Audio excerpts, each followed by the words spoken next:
na pagpadating na yung date na 20. So akala ko parang may immune ako kasi syempre sunod-sunod yung pagkawala. Hirap lang na, alam mo yun, parang yung biological mom namin, nakilibing kami for 1 week. Pagkalibing ni mama, parang Friday yun. Nagkasakit kami Saturday, Sunday, Monday na ER siya, Tuesday wala na siya.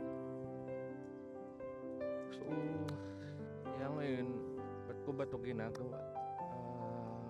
Isa sa mga request kasi sa akin ni Shopee, document ko or gumawa ko ng vlog about her para hindi ko siya makalimutan, mga nagmamahal sa kanya.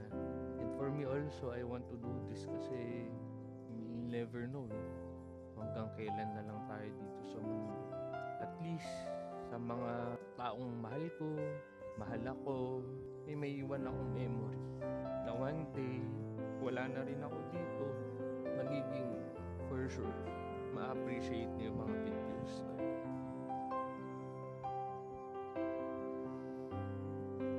I might seem okay, I'm really doing my best, I'm trying, trust the Lord. Alam ko na naiintindihan niya yung tampo ko sa kanila.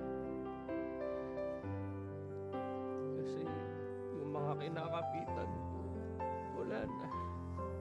I don't know kung ano yung purpose ni Lord. Minsan nga inisip ko parang purpose ko ba ilibing sila hanggang sa uli asikasuhin ko sila. Kaya I just wanna say na be grateful kung kasama mo pa yung mahal mo sa buhay. Be in the moment with them, lalo na pag may opportunity, may gathering ka, all out mo na kasi hindi mo gugustuhin yung posisyon ko ngayon na ayan, picture na lang yung kasama ko. So I hope may the Lord guide me, reveal to me yung purpose ng mga nangyayari na to. And para sa mga nagsasabi na okay lang yan, it's not gonna be okay.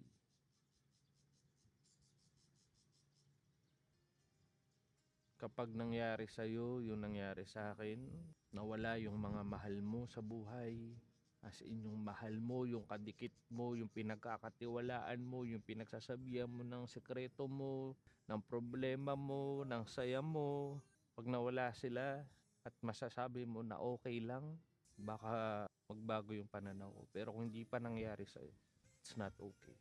I just wanna say na I love you, Shupid.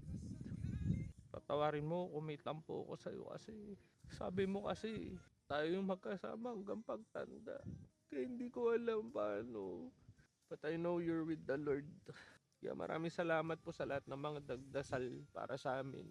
Mga nagmahal sa pamilya ko mula kay Namita, kay Tito Mel, kay Tito Dinky, kay Mama, tsaka kay June. Maraming salamat.